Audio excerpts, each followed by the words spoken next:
আমি একটি রাষ্ট্র পরিচালনা করার মূলনীতি আবিষ্কার করেছি। এটা পৃথিবীর একটা শ্রেষ্ঠ রাষ্ট্র পরিচালনা করার মূলনীতি। আপনারা কথাগুলো একটু শুনে যাবেন। এই মূলনীতি অনুযায়ী যদি রাষ্ট্র পরিচালিত হয়, ইনশাল্লাহ আশা করি এই বাংলাদেশ শান্তিপ্রিয় দেশ হয়ে যাবে। কোথাও কোনো দুর্নীতি, চাঁদাবাজি, সন্ত্রাসী থাকবে না। সেটি আমি একটি আবেদনের মাধ্যমে প্রধান উপদেষ্টা মহোদয়ের কাছে জানাতে চাই। বরাবর প্রধান উপদেষ্টা, যমুনা এভিনিউ, ঢাকা, বিষয় রাষ্ট্র পরিচালনা সংসদের প্রতিটি আসনে অতিরিক্ত সৎ ও মেধাবী লোক নিয়োগ প্রসঙ্গে জনাব সবিনয় বিনীত নিবেদন এই যে, আমি আপনার দেশের একজন সুনাগরিক। আমি বলতে চাই, আমাদের দেশের দুর্নীতি, চাঁদাবাজ ও সন্ত্রাস চিরতরে নির্মূল এবং রাষ্ট্রের অর্থ নিখুঁতভাবে নিয়ন্ত্রণ করার জন্য, প্রতিটি আসন পরিচালনা করার জন্য একজন সৎ লোক, একজন মেধাবী লোক এবং একজন জনগণের প্রতিনিধি প্রয়োজন। সৎ লোক আসবে অঙ্গীকারনামা দিয়ে, লটারির মাধ্যমে, এবং মেধাবী লোক আসবে পরীক্ষার মাধ্যমে।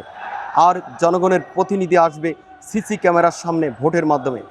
সৎ লোকের যোগ্যতা হবে অবসরপ্রাপ্ত বিশেষ ক্যাডার, অথবা MA পাস, অথবা কামিল পাস, অথবা দাওরা হাদিস পাস। প্রত্যেক লোকের সত্য দেওয়া থাকবে। দুর্নীতি করলে আজীবনকাল জেল খাটতে হবে অথবা ফাঁসি হবে। তা না হলে তো আর সৎলোক যাচাই হবে না। সৎ লোকের কাজ হবে অর্থ পরিচালনা করা, আর মেধাবী লোকের কাজ হবে সমস্যা খুঁজে বের করা।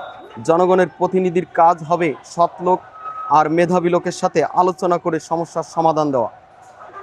এই দেশের সকল সরকারি বেসরকারি অফিসগুলোর আয় ও ব্যয় হিসাব সন্ধ্যার আগে গোটা জাতির সামনে তুলে ধরতে হবে, সাংবাদিকদের সাথে করে নিয়ে মিডিয়ার সামনে। অভ্যন্তরীণ শক্তি সম্পন্ন গোয়েন্দা কমিটি গঠন করতে হবে গোপনভাবে চাঁদাবাজ, দুর্নীতিবাজ, সন্ত্রাস ধরার জন্য। আর এই রাষ্ট্রের দিনের হিসাব প্রতিদিন যদি দেন, তাহলে সব অপরাধ ধরা পড়ে যাবে। কোনো দুর্নীতি এবং রাজনীতিক নামক ব্যবসা বাংলাদেশে থাকবে না। বাংলাদেশ হবে শান্তির দেশ।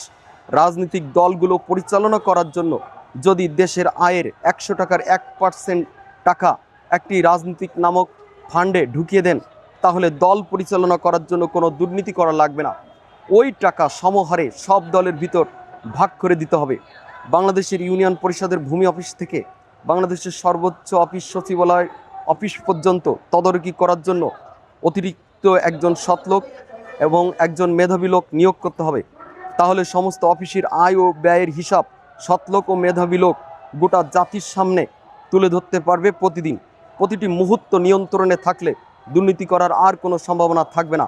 সমগ্র দেশের আয় ও ব্যয়ের হিসাব প্রতিদিন জাতীয় সংসদ ভবনের সামনে তুলে ধরতে হবে। আমার এই প্রস্তাবগুলো যদি বাংলাদেশের সংবিধানে অন্তর্ভুক্ত করেন জাতীয় গণভোটের মাধ্যমে, তাহলে পৃথিবীর সবচেয়ে শান্তিপ্রিয় দেশ হবে বাংলাদেশ।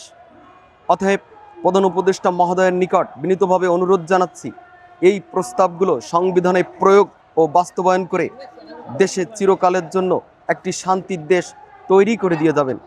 বিনীত নিবেদক, মোহাম্মদ বনিয়ামিন, গবেষক, গ্রাম সাতবাড়িয়া, ডাকঘর ত্রিমোহনী, উপজেলা কেশবপুর, জেলা যশোর।